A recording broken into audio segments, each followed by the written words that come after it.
Matin, dans le nom du Seigneur Jésus-Christ.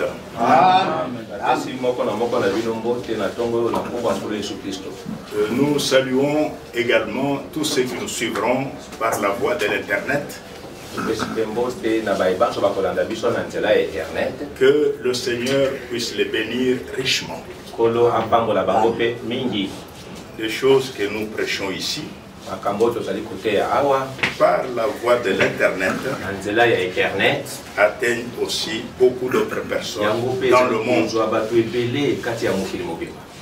Et ce matin, nous allons aborder le 7e sceau du livre de la rédemption.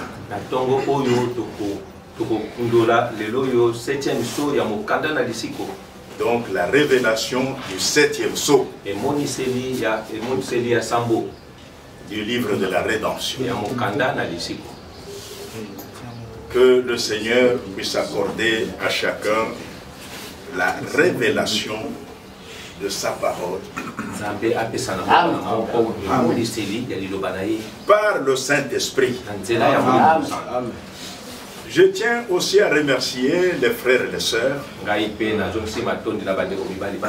qui sont en train de prier pour ma femme,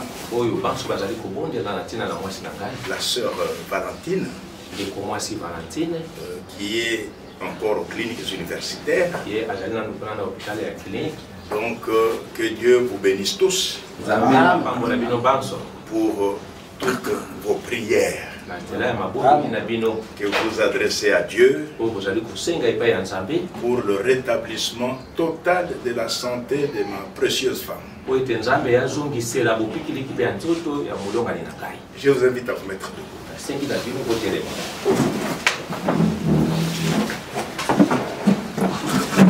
Ouvrons vos Bibles dans Apocalypse au chapitre 8. Apocalypse chapitre 8.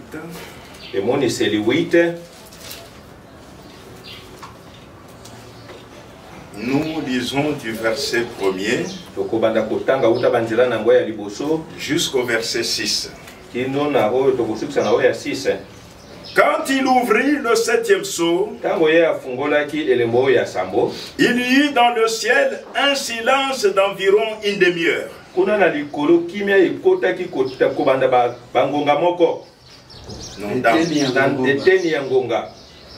Et j'ai vu les 7 anges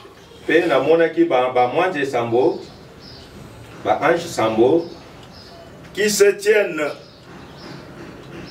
devant Dieu, et 7 trompettes leur furent données. Et un autre ange vint, et il s'éteint sur l'autel, ayant un encensoir d'or. On lui donna beaucoup de parfums afin qu'il les offre avec les prières de tous les saints sur l'autel d'or qui est devant le trône. La fumée des parfums monta avec les prières des saints.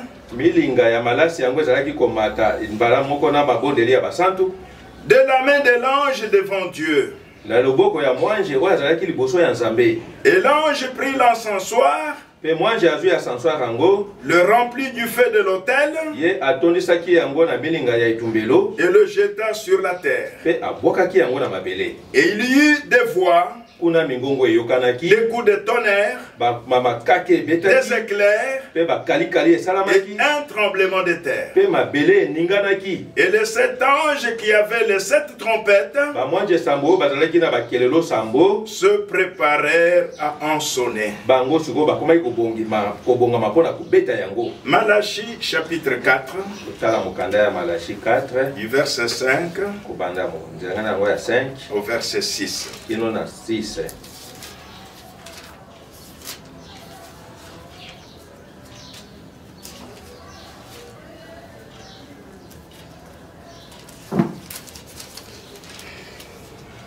Voici, je vous enverrai Élie, le prophète, avant que le jour de l'Éternel arrive. Ce jour grand et redoutable. Il ramènera le cœur des pères à leurs enfants et le cœur des enfants à leurs pères, de peur que je ne vienne frapper le pays d'interdit. Matthieu 24. Matthieu 24. Nous lisons Matthieu 24. Matthieu 24. 45. 45.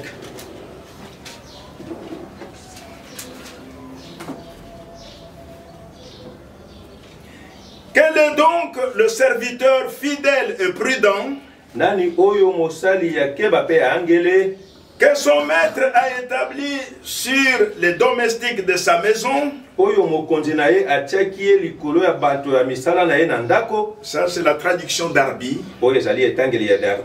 Pour leur donner la nourriture au temps convenable. Heureux ce serviteur que son maître à son arrivée, dans la traduction français courant, il dit heureux ce serviteur, oui, que son maître à son arrivée, si il le trouve faisant ainsi. Donc il y a ainsi là, dans, je n'ai pas cette traduction avec moi. Oui. Que son maître a établi sur d'autres serviteurs. Oui. Pour leur donner la nourriture au temps convenant. Oui. Oui, mais j'avais besoin pour le dernier verset, il y a ainsi.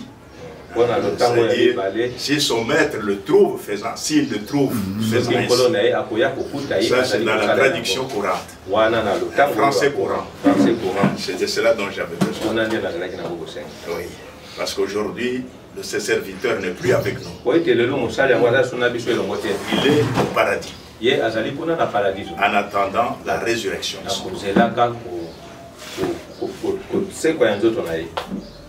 Ok. Inclinons nos têtes pendant que je vais prier.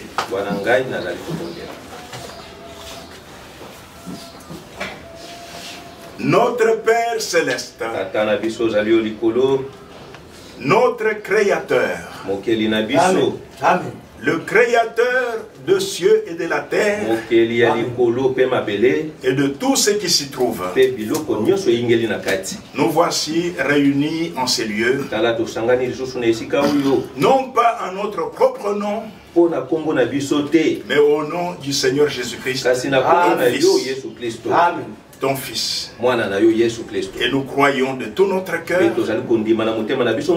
que tu es avec nous. Amen.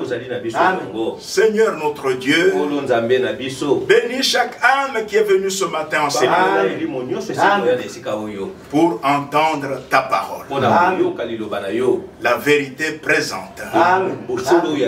La parole promise pour ce jour. Bénis également tous ceux qui nous suivront par la voie de l'internet. Dieu notre Père, nous ne sommes pas venus entendre un homme nous parler. Il n'y a rien de bon dans un homme. Nous sommes venus entendre ce que le Saint-Esprit a à nous dire en ces lieux. Aujourd'hui même. Seigneur notre Dieu, mets-moi de côté. Que toi seul tu prennes la première place. Amen.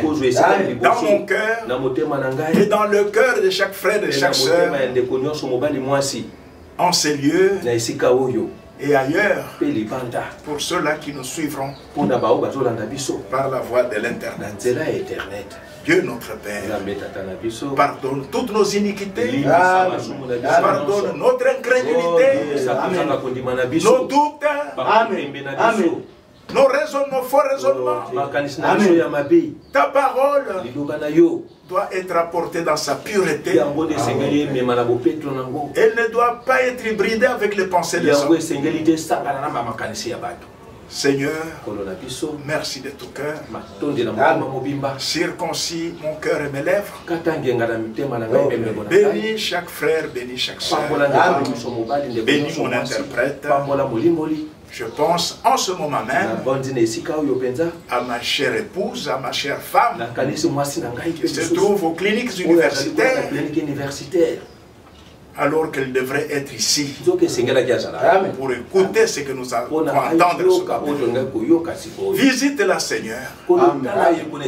Console-la et rétablit totalement la bonne santé dans son corps. Aucun médecin n'est guéri. Aucun médicament n'est guéri.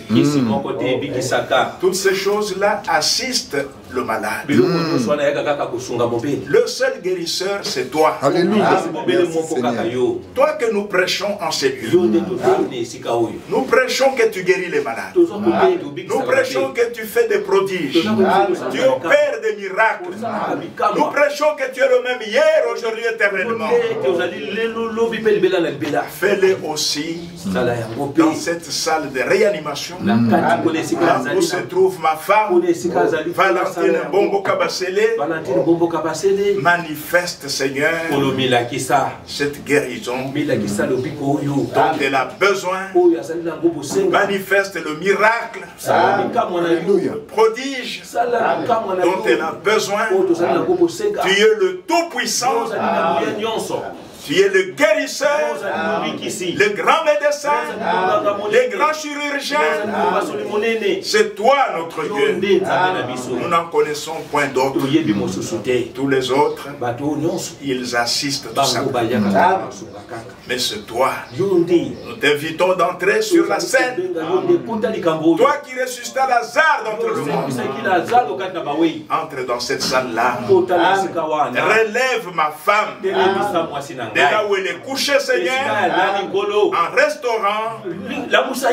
en restaurant la bonne santé dans ses poumons, Seigneur, et dans tout son corps.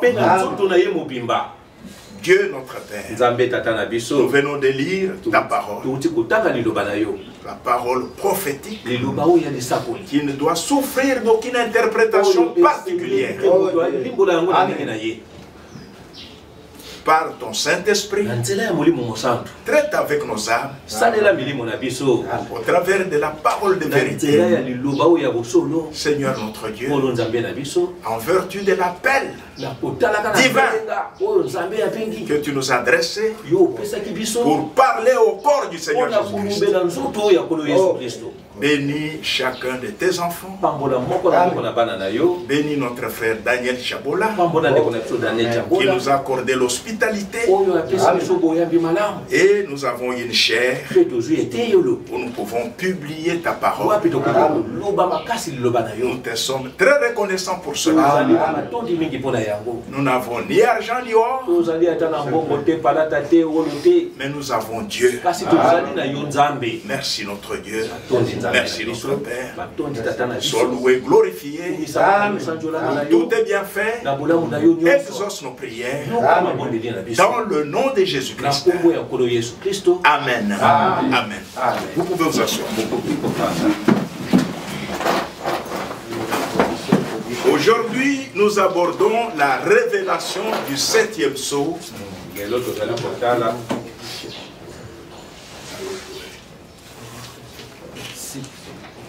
Ah oui, dans le français courant, là où Matthieu 24, 45. À 47, oui. Oui, c'est ce que j'ai cherché. Donc, c'est écrit ceci. Le serviteur fidèle et intelligent. Qui est-ce? C'est celui auquel le maître a dit: je te confie ce travail, donne à manger aux autres serviteurs quand il le faut. Il est heureux ce serviteur, si son maître arrive et le trouve en train de faire ce travail, il y a un si. Vous voyez, si son maître arrive, et le trouve en train de faire ce travail. Mais aujourd'hui, le Seigneur l'a repris. C'est pourquoi je voudrais que vous remarquiez ceci. Si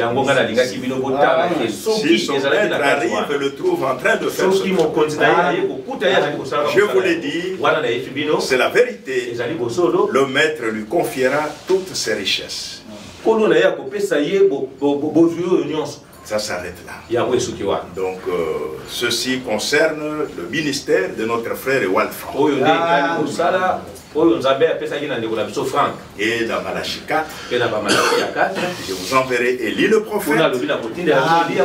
Cela concerne le ministère de notre frère, notre précieux frère William Marion Branham. Ce sont deux grands mandats que Dieu a confiés à ces hommes pour nous. Et nous sommes très reconnaissants à Dieu pour cela. Que notre Dieu soit loué. Ainsi, comme je vous l'ai dit, nous abordons la révélation du 7e sceau du livre de la rédemption. S'il y a des choses qu'il faut encore dire, nous reviendrons encore dimanche prochain et nous pourrons les dire. Mais déjà ce matin, puisse le Saint-Esprit nous donner ce que lui-même a préparé pour nous. Parce que nous ne venons pas entendre les discours des hommes. Non, c'est que le Saint-Esprit dit à son peuple. Et le Saint-Esprit utilise les lèvres humaines en vertu de l'appel divin. Vous voyez, ainsi, lorsque nous avons lu Apocalypse 8, Apocalypse chapitre 8, concernant l'ouverture du 7e sceau, Jean a vu l'agneau ouvrir le 7e sceau. Vous voyez, il a vu l'agneau ouvrir le 7e sceau. Et il dit, quand il ouvrit le 7e sceau, il y eut dans le ciel un silence d'environ une demi-heure. Jean ne s'est pas arrêté là. Non. Il a continué comme dans les autres sceaux. Chaque sceau ne s'arrête pas au premier verset. Non, il faut lire tous les contextes. Vous voyez, il ne s'est pas arrêté au premier sceau, au premier verset. Vous voyez, il a dit ce qu'il a encore vu. Il dit, et je vis les 7 anges qui se tiennent devant Dieu, et 7 trompettes leur furent données. Et un autre ange vint, et il s'était sur l'autel, ayant un encensoir d'or.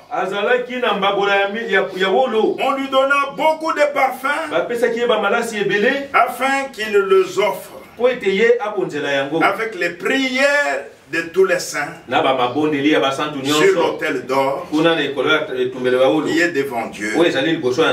La fumée des parfums, tout ça Jean est en train de voir. Quand le 7e sceau fut ouvert, il dit la fumée des parfums monta avec les prières des saints et la main de l'ange devant Dieu. Et l'ange prit l'encensoir, le remplit du feu de l'autel et le jeta sur la terre. Et il y eut des voix, des coups de tonnerre, des éclairs et un tremblement de terre. Et les 7 anges qui avaient les 7 trompettes se préparèrent à en sonner. Voilà ce que Jean a écrit à l'ouverture du 7e sceau. Vous voyez, dans la prédication de William Marion Branham, dans sa prédication, nous y reviendrons. Donc, dans cette prédication, je sais quand même lire quelque chose là-dessus. En parlant, c'est la prédication sur le 7e sceau. Sur le 7e sceau. Je suis à la page 542 de ce livre publié par la Voix de Dieu, la révélation de cette sceau. La Voix de Dieu, ça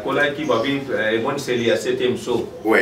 Je suis à la page 542 au paragraphe 53. Vous voyez, à 54. Il dit, ensuite, quand les sceaux ont été ouverts, Dieu, remarquez ici, il n'a même pas révélé le moindre symbole du septième.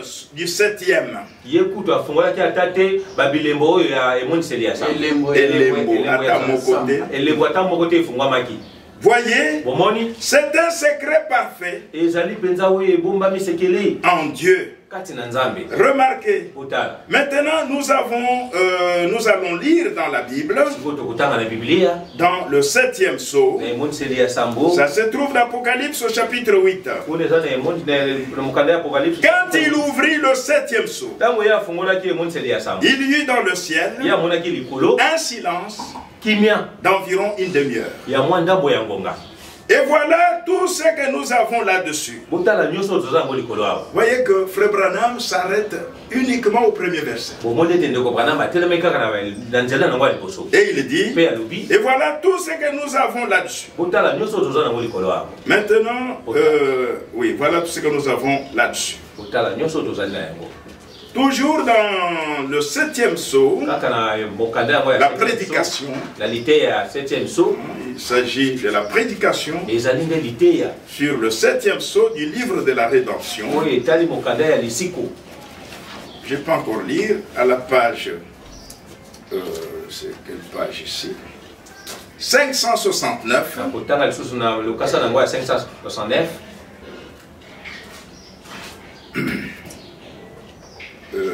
On peut commencer au paragraphe 255 et 256. Au milieu là il dit, 7 tonnerres se sont fait entendre ensemble, coup sur coup, comme si s'ils étaient en train d'épeler quelque chose. Remarquez, à ce moment-là, Jean a commencé à l'écrire. Il a dit, ne l'écris pas. Jésus n'en a jamais parlé. Jean n'a pas pu l'écrire. Les anges n'en savent rien. Qu'est-ce que c'est? C'est la chose dont Jésus a dit que même les anges de cieux n'en savaient rien. Voyez, il ne le savait pas lui-même. Il a dit que Dieu seul le saurait. Vous voyez, ça c'est William Marion Branham. Donc suivez-moi, suivez attentivement.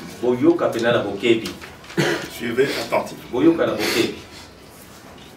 Toujours dans le même livre, la prédication sur le 7e psaume, à la page 575, il dit, il y a 3 grandes choses qui vont avec. L'une d'elles a été dévoilée aujourd'hui ou hier. L'autre a été dévoilée aujourd'hui. Et il y a une chose que je ne peux pas interpréter. Parce que c'est dans une langue inconnue. Mais j'étais là et j'ai vu cela devant mes yeux. Et c'est le 3e poule qui approche. Et Frère Branham donne 3 coups sur la chair. Et puis il dit, et le Saint-Esprit de Dieu, oh là là. Et puis il dit, voilà la raison pour laquelle le ciel tout entier était silencieux. C'est quoi? Il n'a rien dit. Suivez très bien. Et là, c'était le paragraphe 300. Au paragraphe 302, il dit, alors souvenez-vous simplement, le 7e sceau, la raison pour laquelle il n'a pas été ouvert. Frère Branham donne encore 6 coups sur la chair. Vous voyez, la raison pour laquelle il ne l'a pas révélé, c'est que personne ne doit savoir ce qu'il en est. Suivez très bien. Soyez attentifs. Nous sommes à la page 579. Or, les grands secrets qui reposent sous ces sceaux, je ne sais pas ce que c'est. Je ne le sais pas. Je n'ai pas réussi à les déchiffrer. Je n'ai pas réussi à savoir précisément ce qui précisément ce qui était dit. Mais je sais que c'était ces 7 tonnerres qui se sont fait entendre coup sur coup, qui ont simplement tonné à cette reprise. Et cela s'est déployé pour montrer autre chose que j'ai vu. Alors quand j'ai vu cela, j'ai cherché l'interprétation. C'est parti à toute vitesse. Là, mais je n'ai pas réussi à les déchiffrer. C'est tout à fait vrai, voyez. Je n'ai pas encore tout à fait l'heure pour cela. Ça, c'est Frère Branham. Vous voyez que Frère Branham, lui dans sa tête, en lui, il voyait les 7 tonnerres d'Apocalypse 10. Il s'attendait à ce que Dieu ouvre les mystères de ces tonnerres d'Apocalypse 10. Donc son attention était sur ces 7 tonnerres. Pour lui, les mystères du 7e psaume, c'est lié au mystère de 7 tonnerres d'Apocalypse 10. Vous voyez? Suivez attentivement.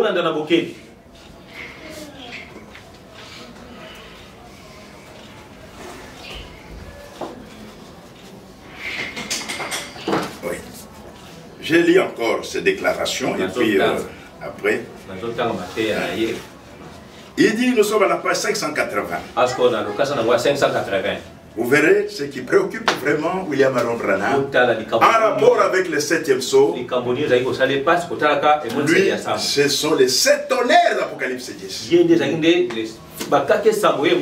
dit au paragraphe 336, je suis au milieu là. L'un des mystères de ces sceaux. Quel sceau? Il parle du 7e. La raison pour laquelle cela n'a pas été révélé. C'était 7 tonnerres qui ont fait entendre leur voix. Et c'est bien cela. C'est parfait. En effet, rien ne sait quoi que ce soit là-dessus. Ce n'était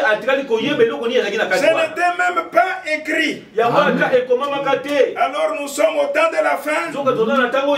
Nous en sommes là. Je remercie Dieu pour sa parole. Amen.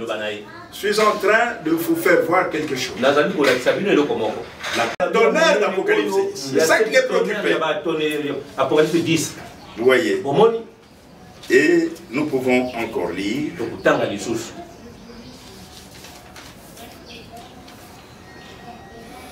À la page 583, 88, je suis au paragraphe 391. Il dit, bon, maintenant, est-ce que vous remarquez, à l'ouverture de ce 7e sceau, voilà qu'il y a aussi 3 mystères. L'un dont je parlerai et dont j'ai parlé, c'est le mystère de cette tonnerre. De cette tonnerre dans le ciel, pour dévoiler ce mystère. Vous voyez sa préoccupation. Pour lui, derrière ce 7e sceau, il s'attendait que le Seigneur lui révèle les mystères de cette tonnerre.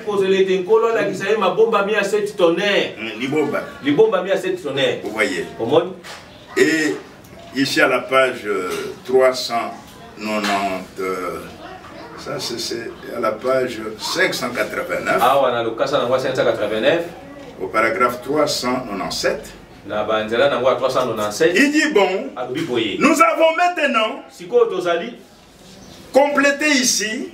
Ça, il voulait dire au complet. Par la grâce de Dieu, tous les mystères de 6 sceaux qui avaient été scellés. Et nous comprenons, et nous savons que le 7e sceau ne doit pas être porté à la connaissance du public. Amen.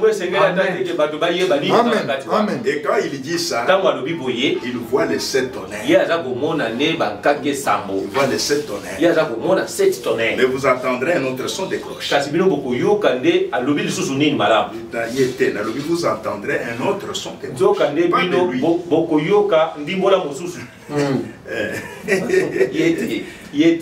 Mon cher Doris. Voilà. Je continue encore à lire. Toujours à la page 589. Au paragraphe 399. Et ici, quand le 7e sceau, quand il a ouvert là encore il a omis cela. Vous voyez? Par conséquent, nous voyons que c'est un mystère total. Dont l'heure où ce mystère doit être connu n'est pas encore venue. Donc nous savons ce qu'il en est jusque-là. Et on connaîtra le reste à peu près au moment où Jésus apparaîtra sur terre de nouveau pour venir chercher son épouse, pour ce qui se passera à ce moment-là. Or, jusqu'à ce moment, prions tous, menons tous des bonnes vies chrétiennes, droites, en attendant avec impatience sa venue. Et maintenant, s'il arrivait que cette bande se retrouve dans les mains de certaines personnes, quelque part, n'essayez pas d'en faire mécanisme quelconque. Amen. La seule chose à faire, continuez simplement à servir Dieu. C'est que ce grand secret est tellement grand que Dieu n'a même pas permis à Jean de l'écrire. Donc c'est toujours les 7 tonnerres. C'est ça qui est en train de les préoccuper. Il a donné. Mais pour savoir que pour nous promettre qu'il serait ouvert, mais jusqu'ici il n'est pas ouvert. Vous avez compris. À la page, pour terminer à lire, je peux lire encore ici, à la page 591, juste le tout premier paragraphe, ça doit être 407, la suite de 407. Il dit ce 7e sceau, c'est encore quelque chose d'impressionnant. Nous ne savons pas encore ce que c'est. Parce qu'il n'a pas été permis qu'il soit brisé. Suivez très bien. S'il vous plaît, suivez très bien. Donc ici, c'est pourquoi Frère Branham, quand il a lu, il n'a lu que le premier verset. Qui parle du silence. Pour montrer que rien ne lui a été dit. Vous voyez. Rien ne lui a été dit sur le 7e sceau. Mais voilà ce que je voudrais que vous compreniez. Même tous ceux qui nous suivront sur Internet, dans le monde entier, suivez très bien et soyez attentifs. Vous avez vu que la préoccupation de William Marion Branham, lui s'attendait à ce que le Seigneur lui révèle les 7 tonnerres d'Apocalypse. Mais rien ne lui a été dit. Rien ne lui a été révélé. Et c'est pourquoi il pouvait dire le 7e sceau n'est pas encore ouvert. Le 7e sceau, nous ne connaissons rien. Vous voyez, parce que lui s'attendait à ce que les mystères des 7 tonnerres d'Apocalypse 10 lui soient révélés. Vous voyez. Et Dieu dans ce temps, non seulement il nous a envoyé Élie le prophète, mais il nous a aussi envoyé le serviteur fidèle et prudent, qu'il a établi sur les domestiques de sa maison. Dans cette lettre circulaire, numéro 59, de février 2006. Il y a février 2006. Ici, à la page 8, Frère Franck, il donne le témoignage comment, quand il était à Edmonton au Canada, alors qu'un frère du nom de Don Bablis lui avait demandé, mais frère Franck, tu prêches dans le monde entier. Ton ministère est mondial. Frère Branham, il a des versets dans la Bible qui concernent son ministère. Mais normalement, tu devrais aussi avoir des versets dans la Bible en rapport avec ce ministère à portée internationale. Frère Franck lui répond, non, laissez ça. Je sais seulement que le Seigneur m'a dit d'aller de ville en ville et de prêcher sa parole. Et il est retourné à l'hôtel et le Seigneur va lui parler. Mon serviteur, j'étais établi selon Matthieu 24, 45 et 47 pour distribuer la nourriture à mon peuple. Le Seigneur lui donne maintenant le verset en rapport avec la charge qu'il lui a donnée. C'est toi le serviteur fidèle et prudent. De Matthieu 24. Il a même donné des versets de 45 à 47. Sortis de la bouche du Seigneur lui-même. Quel est donc l'esclave fidèle et prudent que son maître a établi sur les domestiques? Vous voyez? C'est pourquoi il dit ici, toujours à la page 8 de cette lettre circulaire, il dit ce ministère est premièrement destiné à tous les frères dans le ministère. Donc le ministère du serviteur fidèle et prudent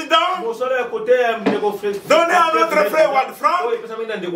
Vous voyez, ce ministère est premièrement destiné à tous les frères dans le ministère,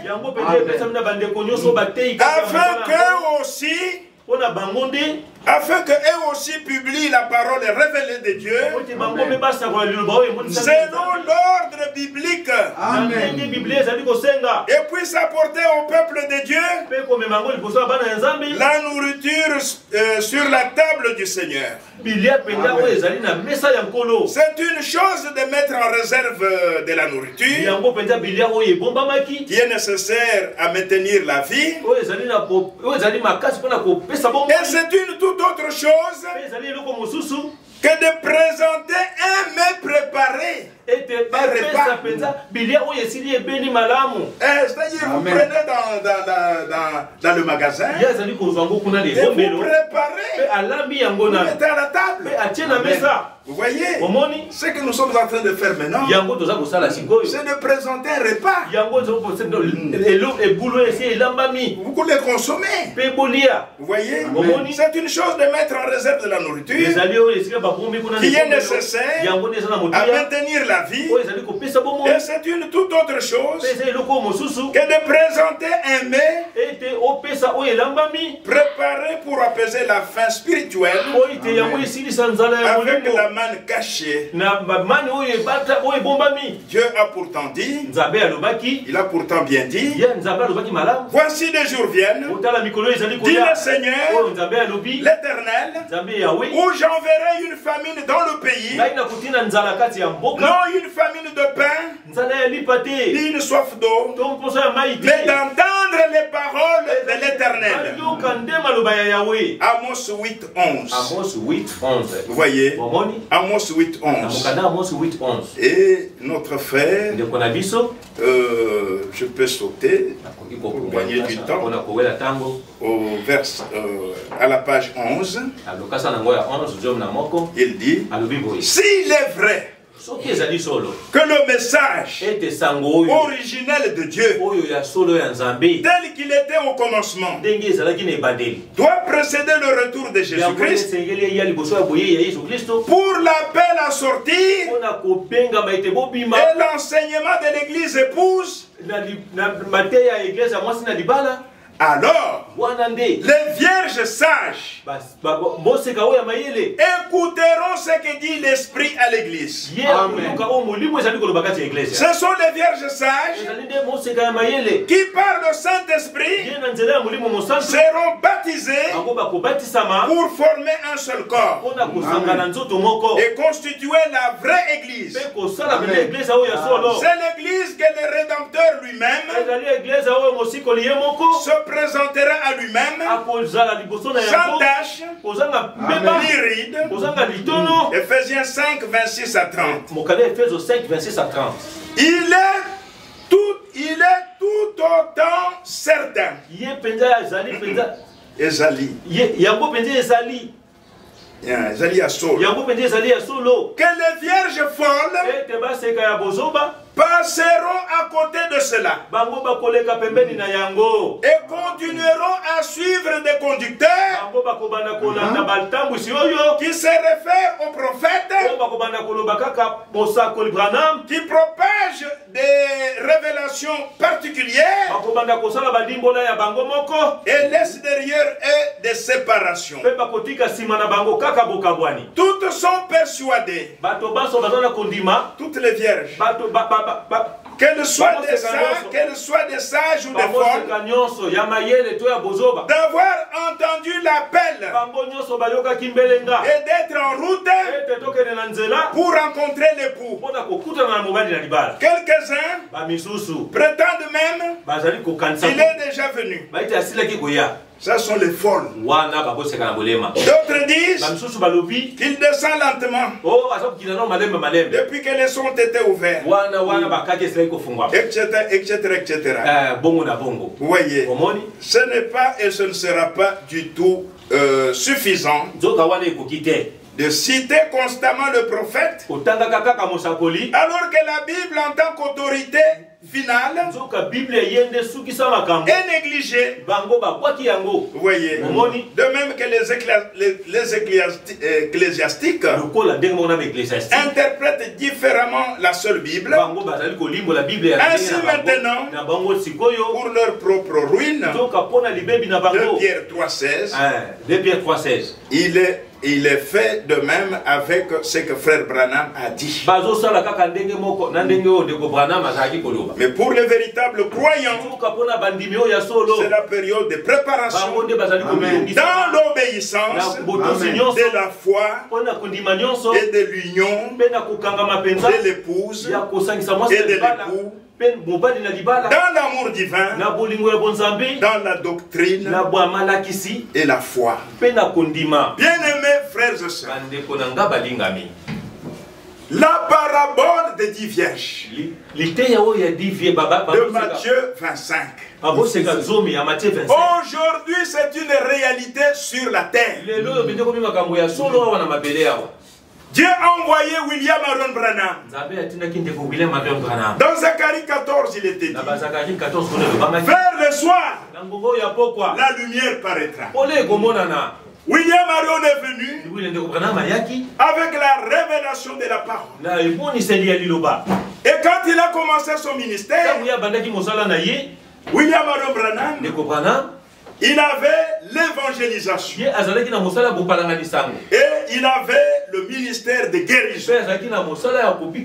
Dieu lui avait donné d'aller dans le monde entier, vous voyez, et de prier aussi pour les malades.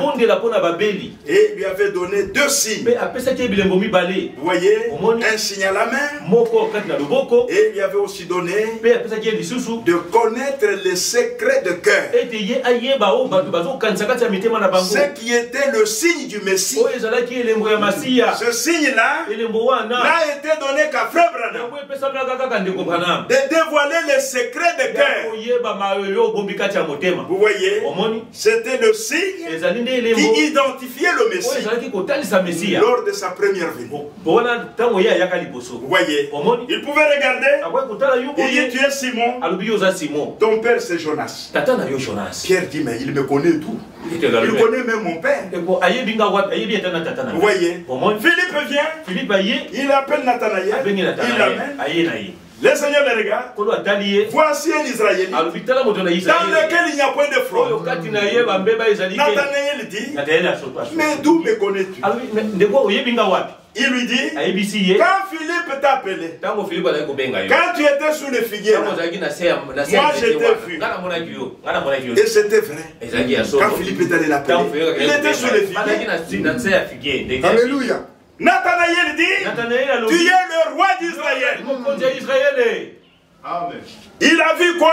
Le signe du Messie. Moïse avait dit, le Seigneur votre Dieu vous suscitera un prophète comme moi. Quand il est venu, il était le Dieu prophète. Amen. Il pouvait dévoiler le secret de cœur. Il y a la Samaritaine. Tu as eu 5 maris. Celui que tu as à la maison n'est pas ton mari. Il dit, mais c'est la vérité. Il dit, mais on nous a dit quand le Messie viendra, il nous dira ces choses. N'est-il pas le Messie? Et devant ses filles, devant ses fils, il ne se cache pas. Il lui a dit, je ne suis moi qui te parle. Parce qu'elle était aussi une fille de Dieu, une fille d'Abraham. 11 élus. Le Seigneur se révèle. Amen. Alléluia. Il ne se cache pas. Il ne se cache pas. Vous voyez, il a manifesté ce signe-là. Et William Branham, il a fait 7 fois le tour du monde. Il pouvait prendre le malade à la main et la maladie apparaissait sur sa main. Et quand ça disparaissait, il lui dit, va en paix, tu es guéri. Vous voyez, il avait ceci. À Moïse, il était donné 2 signes. À lui aussi 2 signes. Vous voyez, le prophète Élie de Malachie 4, verset 5. Cette promesse-là accomplie à William Branham. Il a fait 7 fois le tour avec l'évangélisation. Beaucoup d'âmes furent amenées à Christ. Et beaucoup de gens furent guéris de leurs infirmités. À Durban, en Afrique du Sud, on avait fait un défilé. À la fin des campagnes, on a rempli 7 camions pleins de béquilles, des chaises roulantes, des histoires des infirmes. 7 camions. Et le maire de Durban a organisé un défilé en l'honneur de Jésus avec 7 camions pleins de avec des pancartes. Jésus-Christ est le même hier, aujourd'hui, éternel. Alléluia. Amen. Dieu a accompli ça dans le mystère de William Branham. L'évangélisation, on l'appelait l'évangéliste William Branham. Mais arrivé en 1962, les choses changent. Je lui dis, arrête le voyage missionnaire. Le temps est arrivé maintenant d'emmagasiner la nourriture. D'emmagasiner la nourriture. Et le même Dieu qui lui parle à Ewald Frank en Allemagne. Mon serviteur, j'enverrai la famille. Toi, emmagasine la nourriture. Tu te tiendras au milieu du peuple pour la distribuer. À William Branham, le Seigneur dit, emmagasine. Mais il ne lui a pas dit de distribuer. Toi aussi emmagasine. Il va emmagasiner comment? Il le recevra du prophète. Et lui aussi va tasser ce mais à lui, c'est lui qui devait distribuer cette nourriture. Alléluia. Amen. C'est à lui. Et William Branham, il a enregistré des prédications, même de 2 heures, 3 heures, en vrac. Il faisait qu'enregistrer. Parce qu'il savait qu'il va partir. C'est un autre qui se lèvera pour prendre ce message et l'amener aux extrémités. Vous voyez déjà. Amen. Ça, c'est le programme de Dieu pour ça, c'est le plan de Dieu. Et il faut respecter les décisions de Dieu. Tous ceux qui n'ont pas respecté, dans les âges passés, ils se sont égarés. Vous voyez, le Seigneur dit, celui qui reçoit, celui que j'envoie, il me reçoit. Celui qui me rejette, il me rejette. Vous voyez, il me rejette. Et William Branham a arrêté le voyage. Même quand donc il a arrêté le voyage. Et il n'a fait qu'enregistrer. Et le même Dieu qui a parlé à Ewald Frank. Frère Frank n'a pas compris. De quelle famille il s'agissait? Il pensait que c'est la famille naturelle. Et il a dit aux frères, il y aura la famine. Faites des provisions dans vos maisons. On a attendu. On ne voyait pas la famine. Et il a compris qu'il n'a pas compris ce qui lui a été dit. Il a voyagé aux États-Unis. Il a rencontré Frère Branham. Frère Branham était absent. Mais après, Frère Branham est allé le chercher à l'hôtel, accompagné de frère Banks et frère Sotman. Et ils ont amené frère Frank quelque part. Et frère Frank et frère Branham se regardaient comme ça. Banks et l'autre se regardaient. C'est Branham qui parlait, il témoignait de ce que Dieu avait fait en Suisse, ainsi de suite. Pendant qu'il parlait, frère Frank, dans son cœur, ça brûlait. Il avait une question. Et le moment venu, il a dit frère Branham.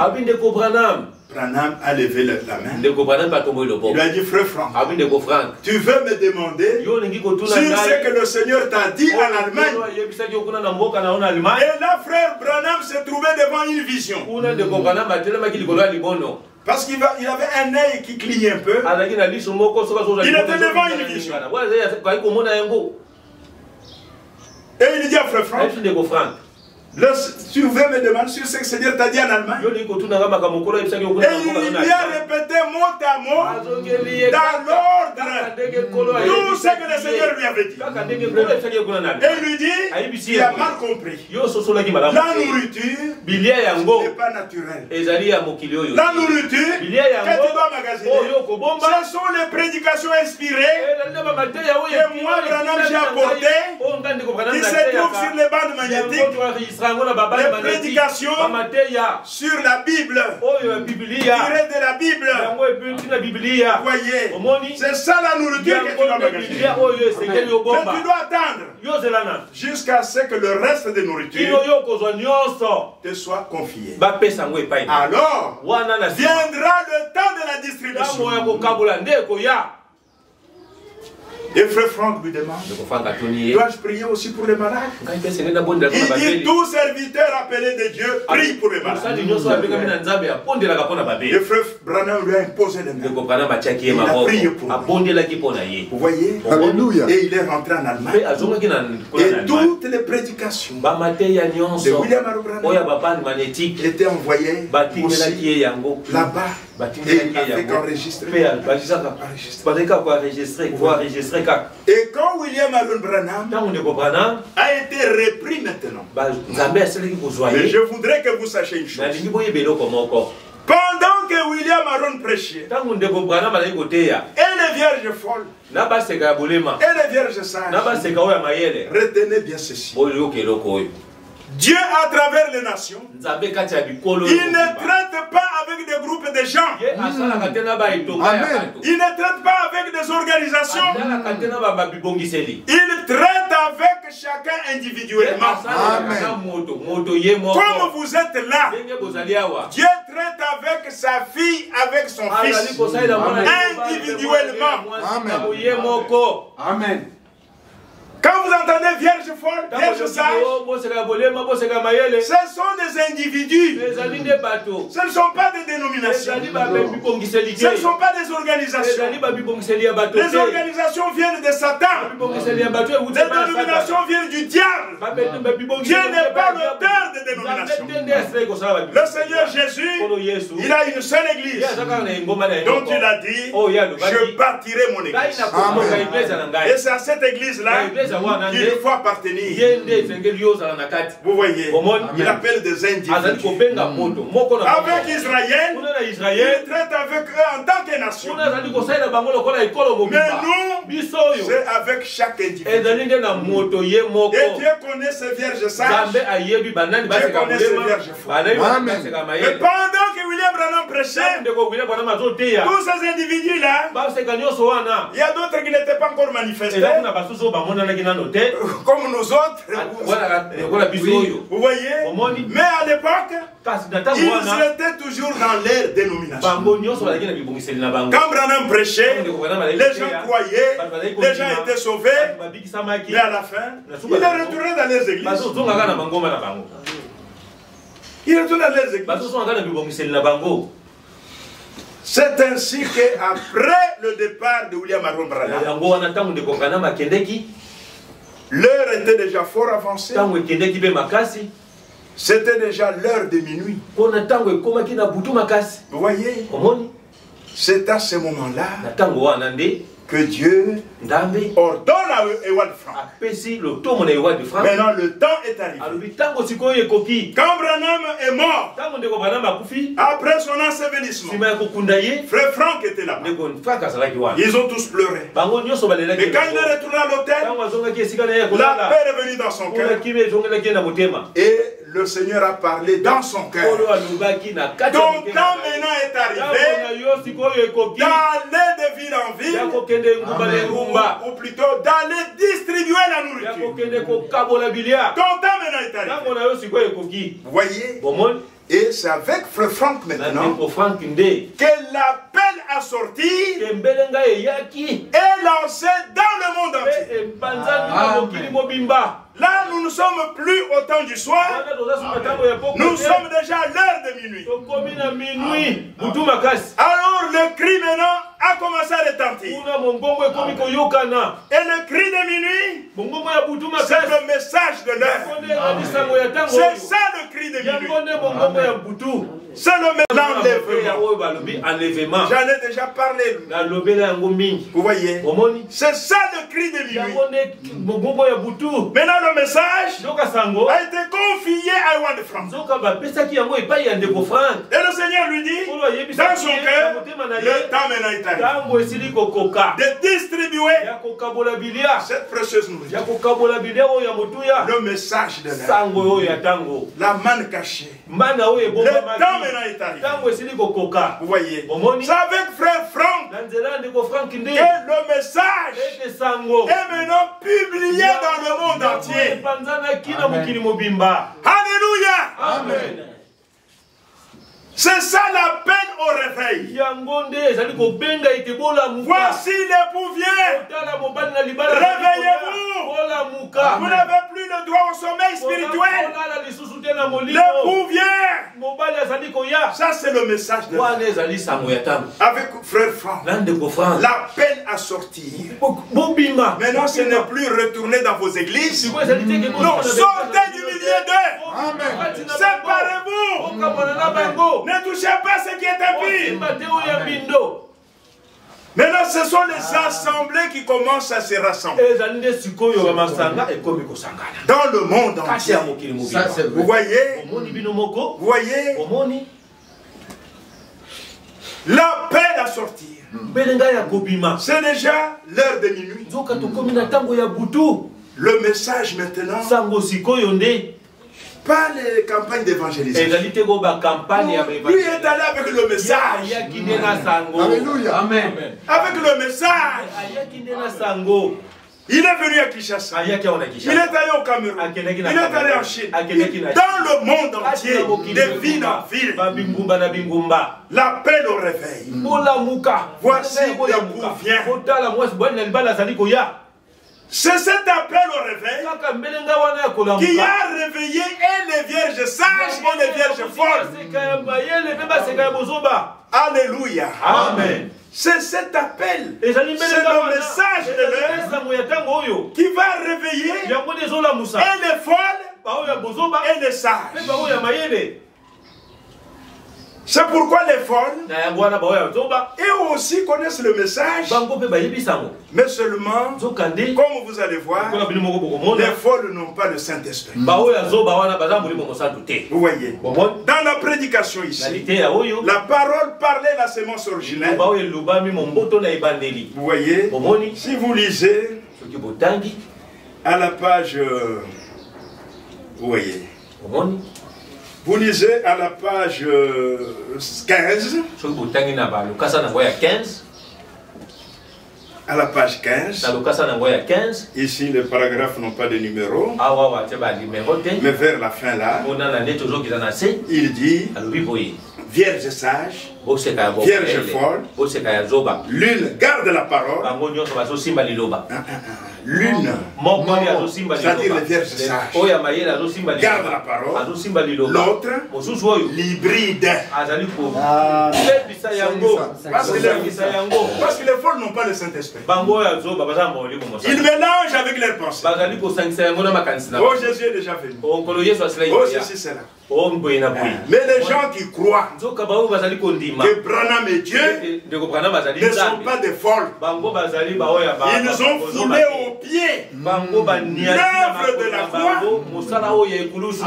Ils ont foulé au pied. Ils ont rejeté le Sauveur. Ils commencent à dire nous sommes sauvés par des sangs de Branham. De l'accident. Ça, c'est un blasphème. Vous voyez, ça ce ne sont pas des vierges folles. La vierge folle ne peut pas faire ça. La vierge folle a cru au Seigneur Jésus comme son sauveur personnel. La vierge folle, elle est sauvée. Seulement comme il n'a pas le Saint-Esprit, alors il manque la sagesse divine, la révélation, il mélange les choses. Vous voyez. Et la Vierge folle, la Vierge folle s'est arrêtée avec Branham. Quand Branham est mort, il s'est arrêté là. Avec la lettre du message. Branham a dit, et il donne ses interprétations. Les tonnerres sont révélés. Oh, c'est cela. Ça, c'est la folie. Parce qu'ils n'ont pas de Saint-Esprit. Vous voyez? Et Dieu connaît ces individus-là. Qui est folle et qui n'est pas folle. Qui a blasphémé et qui n'a pas blasphémé. Parce que le blasphème contre le Saint-Esprit n'est pas pardonné dans ce siècle, ni dans les siècles à venir. Ça, c'est Dieu qui connaît ça. C'est Dieu qui est le juge. Vous voyez? Mais les folles et les sages, les sages n'hybrident pas la parole. Les sages ont reconnu le ministère du serviteur fidèle et prudent. Et ils sont attachés à ce ministère. C'est pourquoi ils ont l'équilibre dans la parole. Mais les folles se sont arrêtés. Ils n'ont pas vu la suite du programme. Ils ont méprisé le serviteur fidèle et prudent. Même les domestiques de la maison de Dieu. Et ils sont restés avec la lettre du message. Branham a dit, Branham a dit, Branham a dit, Branham a dit. Et ce qu'ils prêchent, des mélanges sur mélanges. Des mélanges sur mélanges. Vous voyez, mélange sur mélange. Mais Dieu connaît ces folles-là. Il sait qu'ils sont vierges à cause du sang de Jésus. Ils ont cru en Jésus-Christ. Ils ont placé leur foi. Ils ont reçu le message du temps de la fin. Mais comme ils n'ont pas le Saint-Esprit, ils s'embrouillent. Ils s'embrouillent. Mais les sages ont le Saint-Esprit et ils gardent la parole sans mélange. Et ils sont collés au ministère du serviteur fidèle et prudent. Ils sont collés à ce ministère. Les sages. Vous voyez. Ainsi, mes frères et sœurs, parce que nous parlons du 7e psaume, du livre de la rédemption. Ce livre, Apocalypse, un livre scellé de 7 sceaux. C'est écrit par Ewald Frank, ce serviteur fidèle au président. C'est lui qui a écrit ce livre. Vous voyez, quand vous lisez ce livre, lisez-le dans l'esprit des prières. Vous voyez, dans ce livre, à la page, disons, là où il a écrit épilogue, c'est-à-dire conclusion, à la fin de ce livre, il dit ceci: pendant les 40 années de mon service dans la prédication et du travail dans la vigne du Seigneur, j'ai pu voir d'innombrables fois la conduite, la direction merveilleuse du Saint-Esprit. Mais en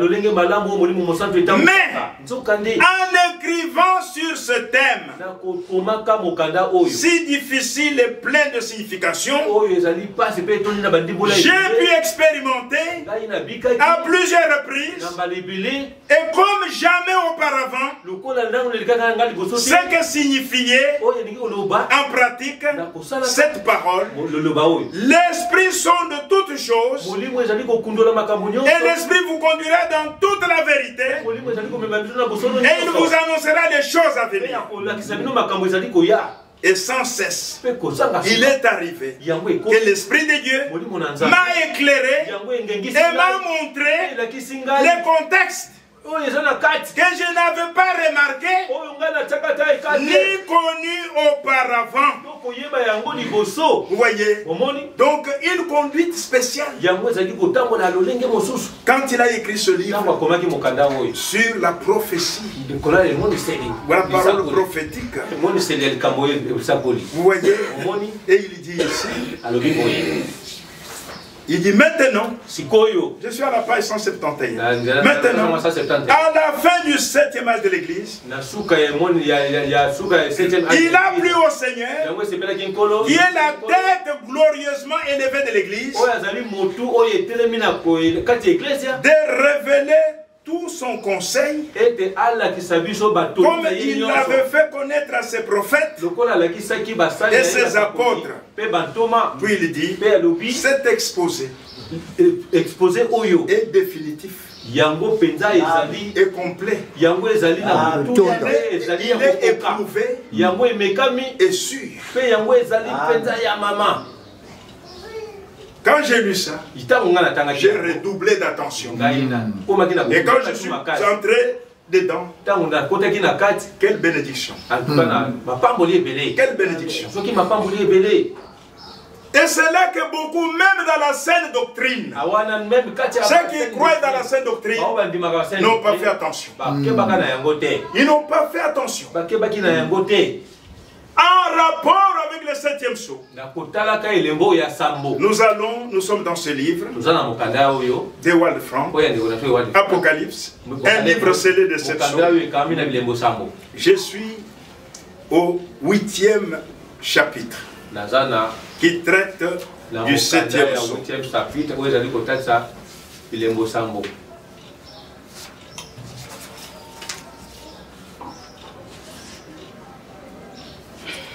C'est un peu comme ça. Voilà, je suis à la page. C'est à la page pour ce livre que moi j'ai 46. C'est le chapitre 8. Écoutez. Le silence dans le ciel. Le trône de grâce devient le trône de jugement.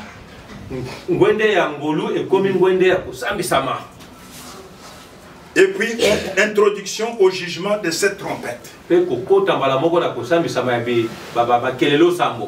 sont des titres qu'il donne là.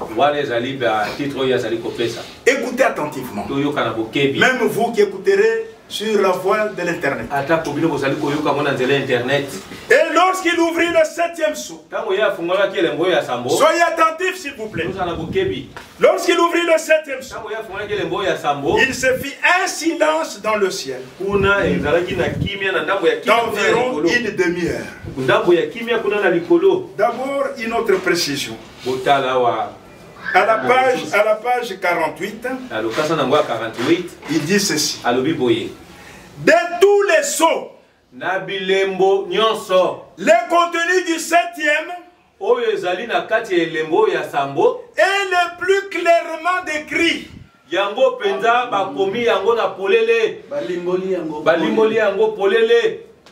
Il ne contient d'ailleurs aucun symbole mystérieux. Comme c'est le cas pour les autres. C'est pourquoi aucune révélation particulière n'est nécessaire au sujet du 7e sceau.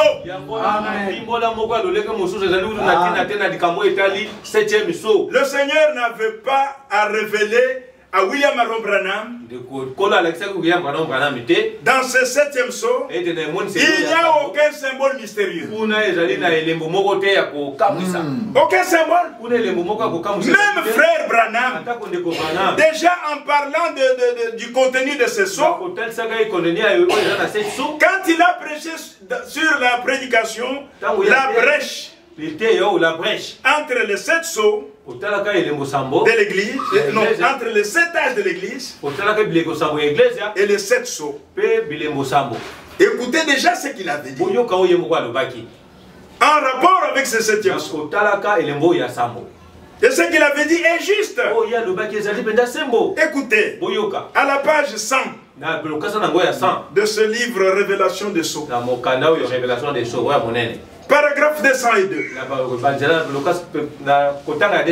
Il dit ceci.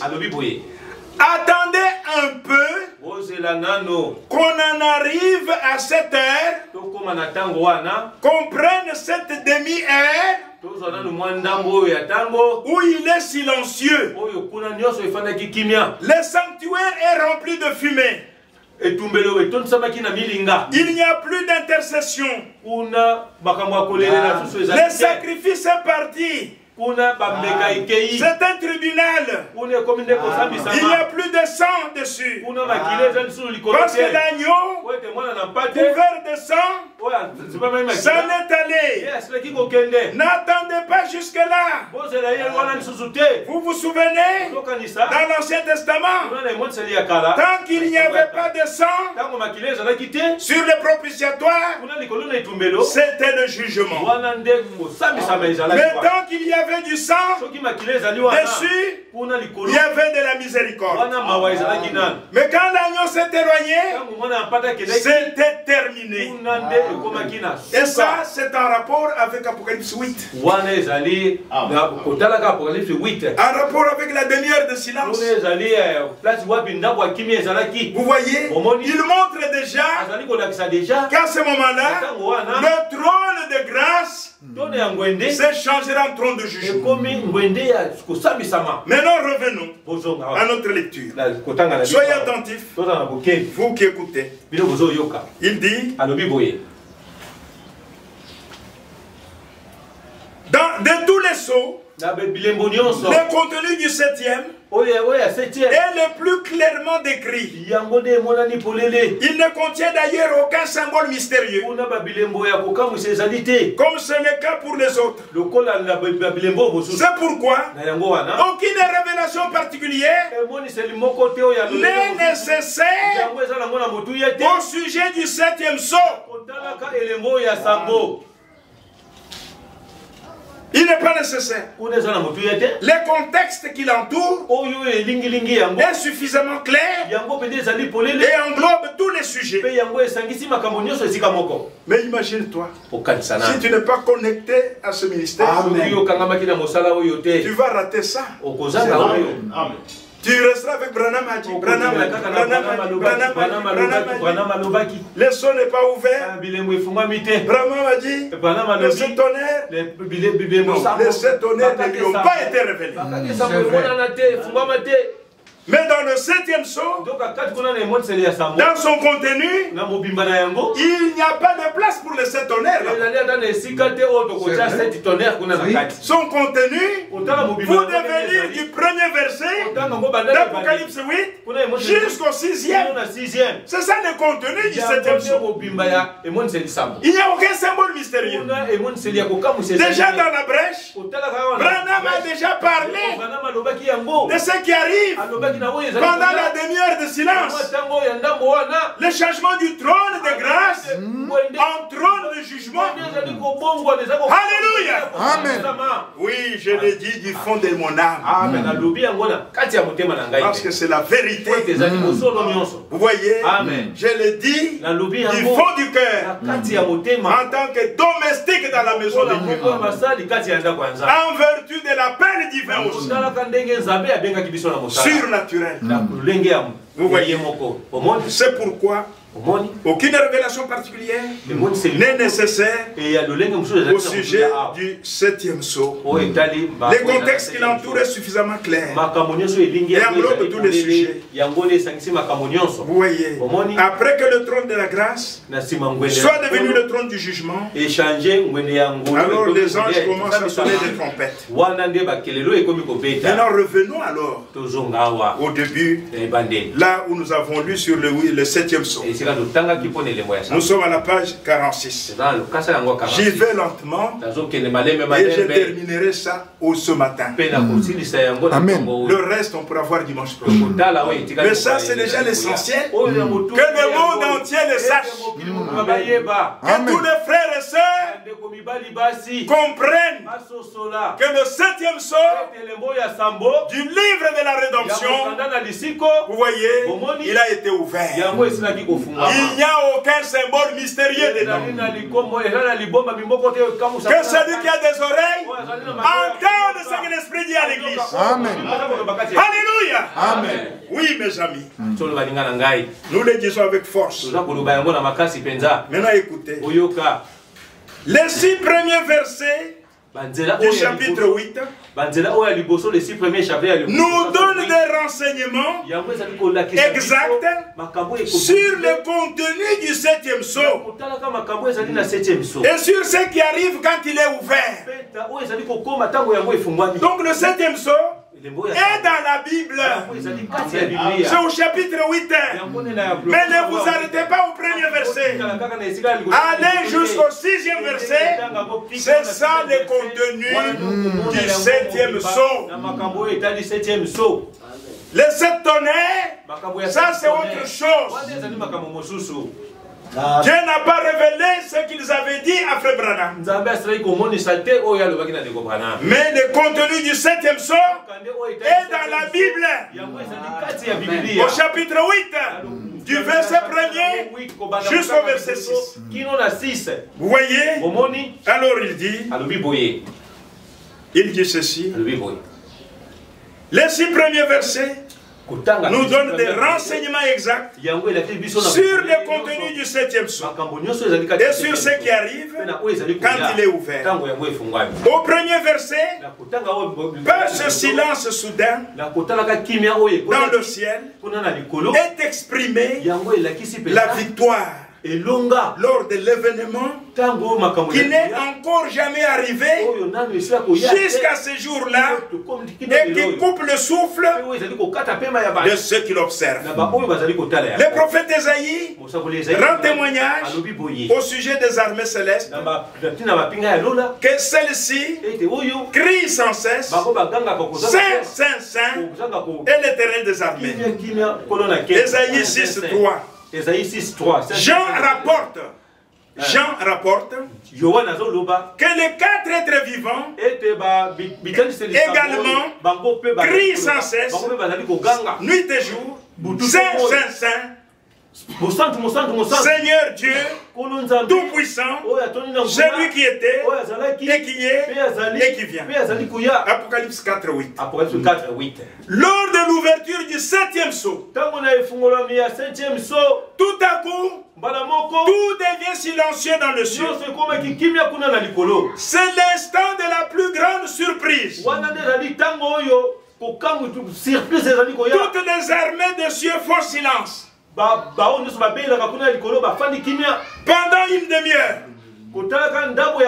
Cela arrive au moment où le trône de la grâce devient le trône du jugement. Amen. Et que la colère de Dieu va s'accomplir. Pour le ciel entier, la réalisation de son plan de salut, formé par Dieu de toute éternité, est une grande et glorieuse surprise. De même que dans le saut précédent, tous les textes s'y rapportant devrait être lu et inclus dans notre méditation. C'est ainsi également que nous devons lire, que nous devons faire avec ces derniers sauts. C'est seulement depuis le verset 2 d'Apocalypse 8 que nous est relaté ce que contient le 7e saut. Que celui qui a des oreilles entende ce que l'Esprit dit à l'Église. Alléluia. Écoutez. Et j'ai vu les 7 anges qui se tiennent devant Dieu. Et il leur fit donner cette trompette. Et un autre ange vint. Et certains debout devant l'autel, ayant un encensoir d'or et beaucoup de parfums lui furent donnés pour donner efficace aux prières de tous les saints. Et les saints ici, ce sont les 144 000. Vous voyez, en Israël. Et il dit, pour donner efficace aux prières de tous les saints sur l'autel d'or qui est devant le trône. Et la fumée des parfums monta avec les prières des saints de la main de l'ange devant Dieu. Et l'ange prit l'encensoir, le remplit du feu de l'autel et il jeta le feu sur la terre. Et il y eut des voix et des tonnerres et des éclairs et un tremblement de terre. Vous voyez bien, ici, écoutez bien, ici, le Seigneur Jésus-Christ, comme il va le dire ensuite là, est déjà venu, il a pris son époux, il a mené au festin de noces. Et son ministère de souverain sacrificateur est terminé. C'est maintenant qu'il intercède pour l'épouse. Mais au moment où il prendra l'épouse pour l'amener au festin de noces, son ministère de souverain sacrificateur s'est terminé. Parce qu'il va maintenant s'occuper de son épouse à la fête au festin de noces. Il est avec son épouse maintenant. Mais il y a sur la terre 144 000 qui viendront à la fois en tant que nation. Israël en tant que nation. 12 tribus. 144 000, 12 000 de chaque. C'est le reste d'Israël qui parviendra au salut.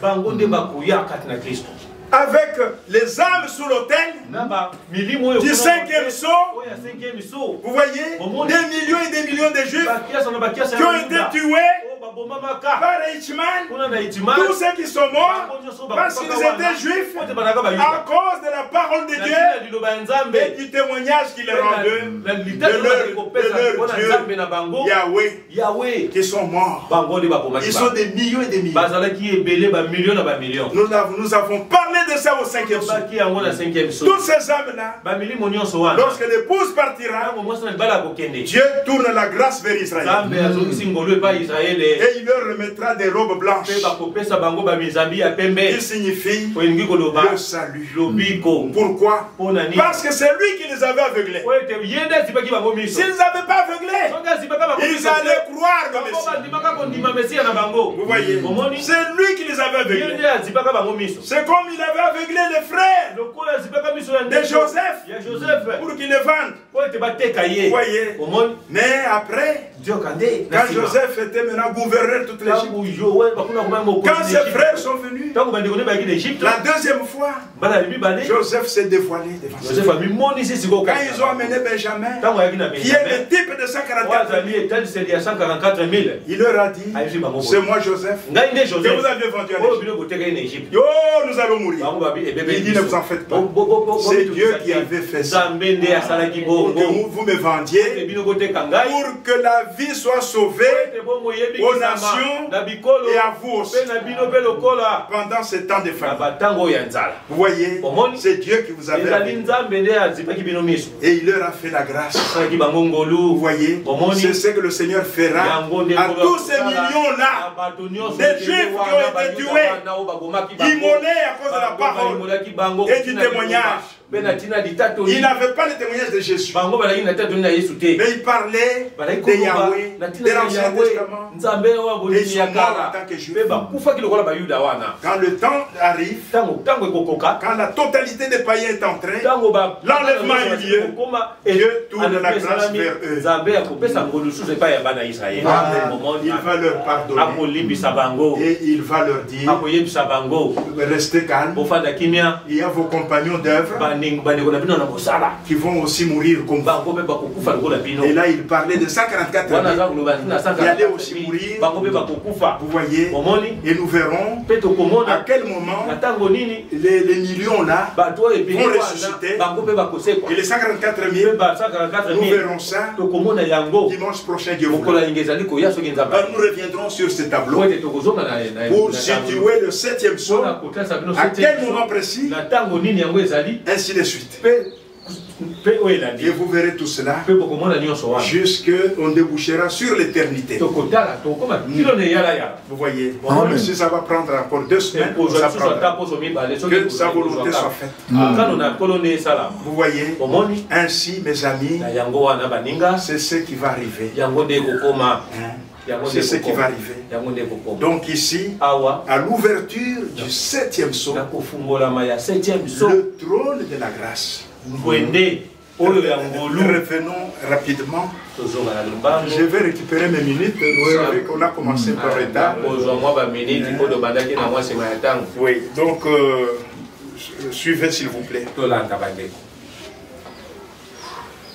Lors de l'ouverture du 7e psaume, et que la colère de Dieu va s'accomplir. Pour le ciel entier, la réalisation de son plan de salut, formé par Dieu de toute éternité. Son plan a été conçu de toute éternité. Vous voyez, est une grande et glorieuse surprise. De même que dans le sceau précédent, tous les tests s'y rapportant devraient être lus et inclus dans notre méditation. C'est ainsi également que nous devons faire avec ces derniers sceaux. Donc ne vous arrêtez pas seulement au premier sceau. Vous devez lire tous les contextes. Vous voyez, c'est seulement depuis le verset 2 d'Apocalypse 8 que nous a relaté ce que contient le 7e psaume. Vous voyez, et c'est ça qu'il dit ici, du verset 2 au verset 5, le contenu du 7e psaume. Vous voyez, et j'ai vu les 7 anges qui se tiennent devant Dieu, et il leur fut donné 7 trompettes, et un autre ange vint, et c'est un debout devant l'autel, et un ascensoir d'or, et beaucoup de parfums lui furent donnés. Donc après l'enlèvement, Il y a un ange, il y aura un ange. Avec l'ascensoir d'or. Toutes les prières de 144 000. C'est cet ange qui les accompagne avec le parfum. Ce n'est plus Jésus. Jésus s'occupe de son épouse. Amen. Au festin des noces. Vous voyez? C'est cet ange ici maintenant. Vous voyez? Et il est dit. Et l'ange. Et un autre ange vint et s'éteint debout devant l'autel, ayant un ascensoir d'or et beaucoup de parfums me furent donnés pour donner efficace aux prières de tous les saints. Et ces saints ici, ce sont les 144 000. Vous voyez, c'est ça tout Israël qui sera sauvé. Tout Israël, il y a les 144 000. Et il y a ces millions de juifs qui étaient égorgés. Ils font partie de tout Israël qui sera sauvé.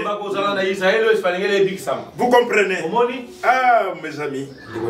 Alors il dit, et cet ange-là, et la fumée de parfum monta, avec les prières des saints, les 144 000, de la main de l'ange devant Dieu.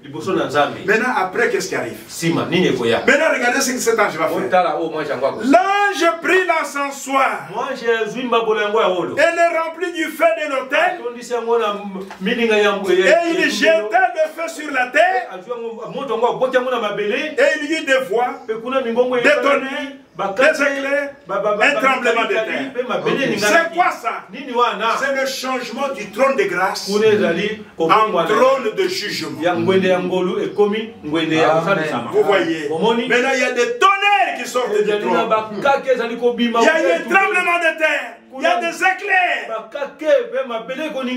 C'est le changement du trône de grâce en trône de jugement. La description montre clairement qu'il s'agit véritablement du temps d'Israël. Vous voyez, pendant le temps de l'Église du Nouveau Testament, Jésus-Christ est l'avocat et le médiateur devant le trône, sur lequel, en tant que souverain sacrificateur, il a présenté son sang. Hébreux 9, 11 à 14. Mais à l'instant de l'enlèvement, son ministère de souverain sacrificateur est achevé, car il prend à lui ceux qui ont obtenu grâce et pour lesquels il a intercédé. Après